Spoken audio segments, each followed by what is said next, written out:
Hey, it's Brett. I'm in my kitchen because I'm building a thing for my parents. So my dad is 6 feet tall. My mom is 5'2".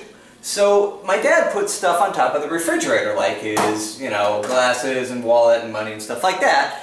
And if my mom is down here right up next to the fridge, she can't see it. If she backs up, she can see it, and she hates it. So what I'm going to do for his birthday is just make a little wall that's like 2.5 inches tall that he can just put up here and take down to get his stuff and put it back up so my mom doesn't have to see his stuff. Now their refrigerator is white, so I'm going to make it out of white wood. And I don't know how wide their refrigerator is, so I'm going to make it wider than ours and just tell him that he just grab a saw and cut off the end until it's the right width. He's handy like that. He won't mind sawing the little wall thing that I made. Oh, while we're at it, leave me a comment down to the thingy thing telling me what you think this thing should be named. So I live in an apartment, so I don't have a backyard that I can saw in, so I always saw in my kitchen sink. You just put a paper towel down in there and then you saw into it and all the sawdust goes in there and gets caught.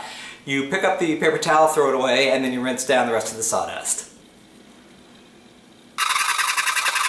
Ta-da! I'm also cutting an 18-inch length that I'm going to screw onto the back of the long piece, and that will make it balance better. Instead of being a narrow piece, it'll actually be that thick, so it has a much better balance and won't tip over backwards. Ah! Just kidding. And as promised, I will just pick this sawdust up and throw it away down here. It's a really awkward camera angle, but it's hard to set up in my kitchen, so this is what we're stuck with. What I'm going to do is screw this little short guy, the 18-inch guy, onto the back of the 36-inch guy, pretty much towards one end of it. So there's a lot of room over here for my dad to cut it off to the right length for his refrigerator. But I don't want to drill all the way through from the back to the front, because this side is going to be showing to my mom. I want it to look good.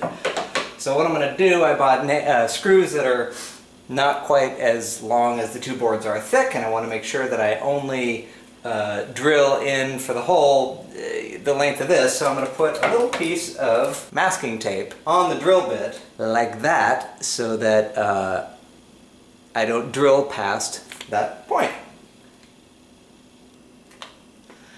It's not working because I didn't plug it in. So I just realized I'm doing this on our expensive granite countertop. That's a really bad idea. I'll do the next one not on the countertop. So manly. There. Move this one over to my sink so that if I drill through, it just goes into air. And because of my tape on the drill bit, I don't think I went through the front of the wood, because I'm that cool. Okay, so what I've done is I've screwed one piece of wood onto another piece of wood, and they're wider than a refrigerator. So now all the crapola that you can see on top of the fridge here, this and the money and the sunglasses, if your refrigerator was white, you just put that there and it looks like the top of the fridge. I am the coolest! Yes! And then, like I said, my dad's going to cut this end off so that it's the right width for the fridge. Happy birthday, Dad!